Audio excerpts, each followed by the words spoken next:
Good morning. It's Monday, March 10th. And one of the great things that has happened during my lifetime and during the lifetimes of many others in my age group has been the conquering of space. The ability of humans to go up there and see the world from a different perspective. And so when I see, well, not actually see, but read about or hear that some space debris or some other element that came into areas that are populated by innocent people, I get somewhat upset because progress has a cost. But if it's putting people's lives in danger, then the cost is extremely high. And I recognize the fact that when SpaceX sends a Starship up into the sky, they don't have much choice of the area where they could possibly send this thing up, where if there's some kind of problem and the spacecraft comes apart, we do not want to put people's lives in danger. That's a very difficult thing to do because the launching pad has to be in some place where people exist. Now, maybe these spacecrafts ought to be taken to some island in the middle of the Pacific and launched from there. And that might make it safer for the population to survive when these things come apart. So this Starship, which is a very powerful vehicle when it's launched, and it's supposedly the most powerful launch ever built,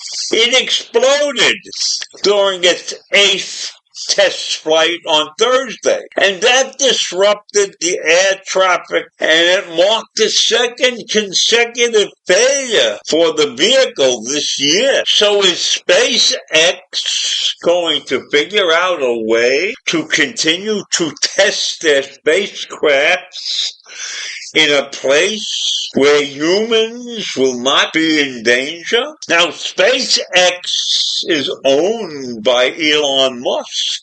And instead of putzing around with what he's doing for Donald Trump, maybe he should be paying attention to the catastrophes that SpaceX puts the population under. Because this craft, after about 2.5 minutes of flying with a super heavy booster pushing it forward into the sky, was released by the booster. And the booster took off on its own journey back home, and it got home safely. But about 10 minutes later, the spacecraft started to have problems, and it started to come apart and fall to Earth. So what could anybody do about that?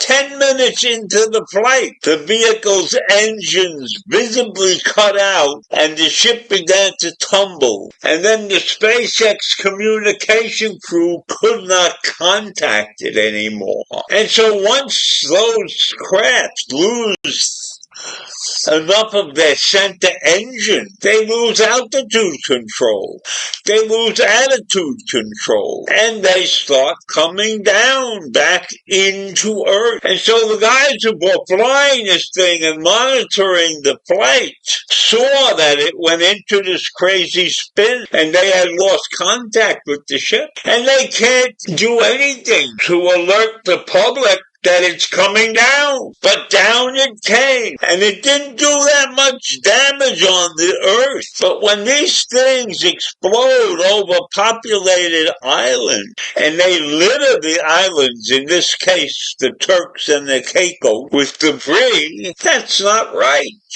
And what do you do if somebody gets killed by that debris? So the testing of these spacecraft have to be moved to some location where the population and the communities don't exist. Because when this thing came apart, the Federal Aviation Administration had to halt flights into Miami, into Fort Lauderdale, into Palm Beach, into Orlando, because all of those areas were endangered by the debris that was being spewed from the spacecraft that were coming apart. So the FAA kept flights from departing from Fort Lauderdale. And maybe all of those costs associated with the delayed flight should be charged to Elon Musk and his SpaceX experiments. Maybe that would stop him from doing these things that must be done. I don't say they should be stopped entirely, but they have to be done from a much safer place.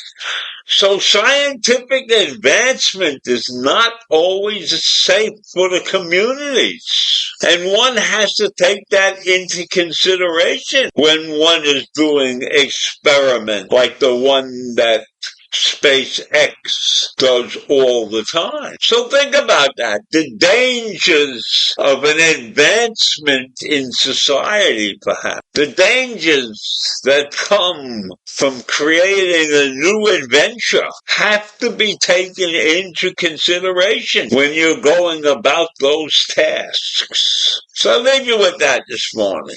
Have a great day. Space flight is inevitable. It will continue forever.